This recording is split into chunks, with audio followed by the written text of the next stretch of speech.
memandangkan video yang lalu, kita sudah belajar 3 benda. Yang pertama, apa itu nota dalam musik? Kedua, apa yang membezakan antara nota dengan note? Dan yang ketiga, kita juga sudah belajar 3 jenis nota, seperti ini, dan yang ini, serta pecahan dia.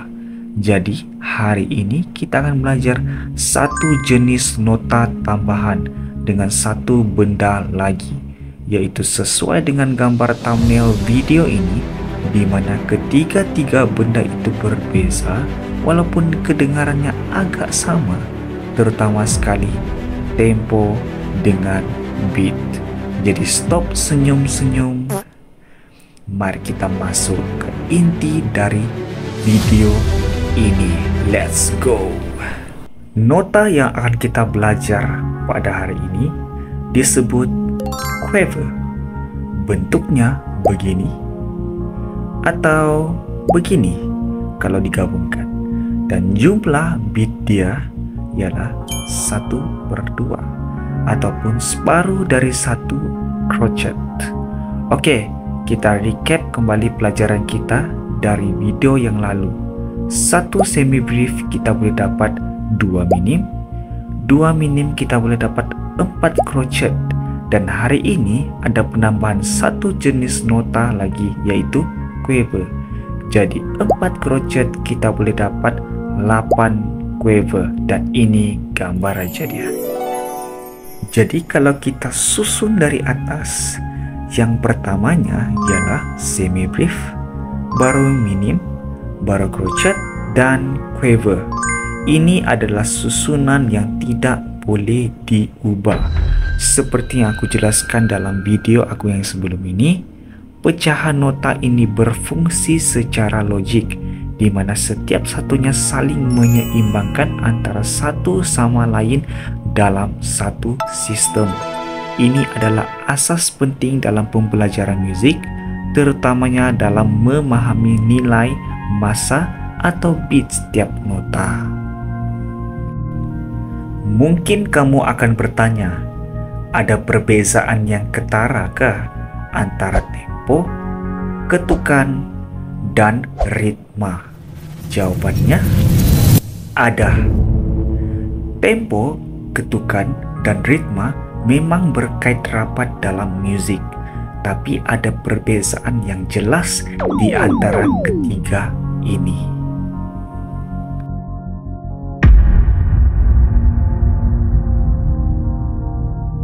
Tempo merujuk kepada kelajuan dan ia diukur dalam bentuk BPM, yaitu beats per minute. Contoh tempo 120 BPM bermaksud ada 120 ketukan dalam 1 menit. Tempo boleh jadi laju, perlahan, atau lambat bergantung lagu.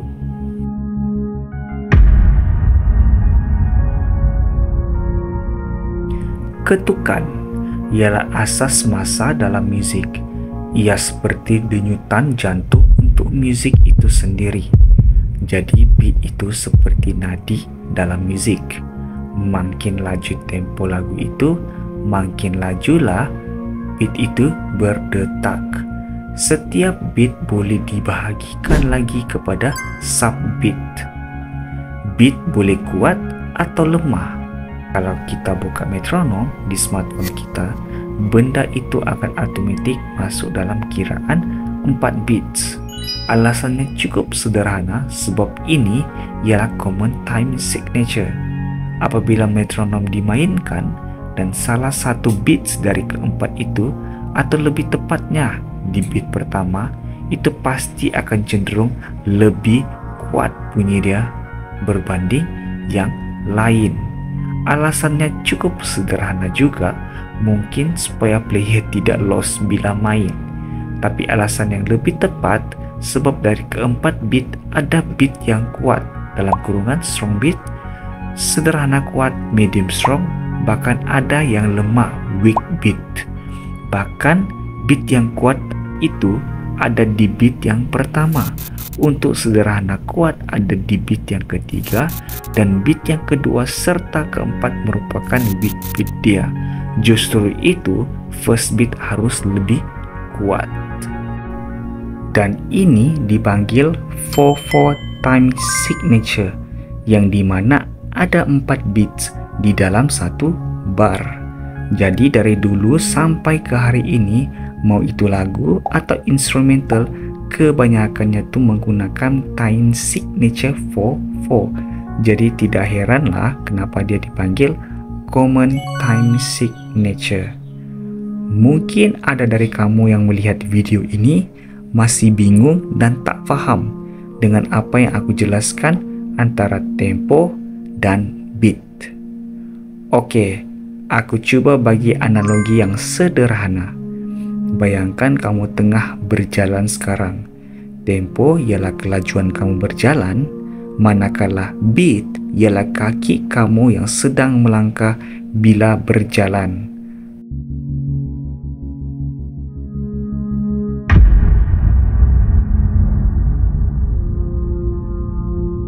Sub ialah singkatan dari namanya subdivision. Jadi, subbeat itu bermaksud pecahan yang lebih kecil dalam satu beat. Contohnya, kalau satu beat itu ialah satu crochet, maka subbeat boleh jadi quaver karena ia adalah separuh daripada satu crochet. Jadi, diperlukan 2 quaver untuk membentuk satu beat penuh. Kalau masih bingung, aku try bagi analogi ringkas. Bayangkan satu beat itu macam satu biji kek. Apabila kau potong kek itu kepada 2 bahagian, setiap bahagian itu mewakili satu quaver. Gabungkan semula kedua-dua potongan itu, barulah lengkap menjadi satu beat penuh ataupun satu crochet. Sebab 2 quaver sama dengan satu crochet.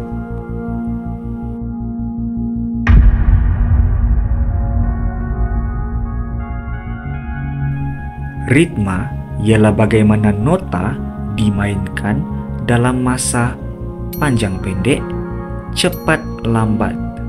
Ia boleh ikut beat, lawan beat, atau bermain dengan sub beat. Nah, coba dengar perbezaan antara 2 ini. Yang pertama, makan. Yang kedua, makan. Walaupun kedua-duanya menggunakan perkataan yang sama, tapi cara sebutannya berbeza. Dan perbezaan itulah yang dipanggil ritma. Jadi, sampai sini saja pembelajaran kita untuk video hari ini. Next video kita akan belajar benda yang baru lagi dalam musik. Oh ya, satu hal lagi yang aku perlukan dari kamu orang, jangan lupa like, komen, dan subscribe ini channel. Jumpa di video seterusnya. Bye.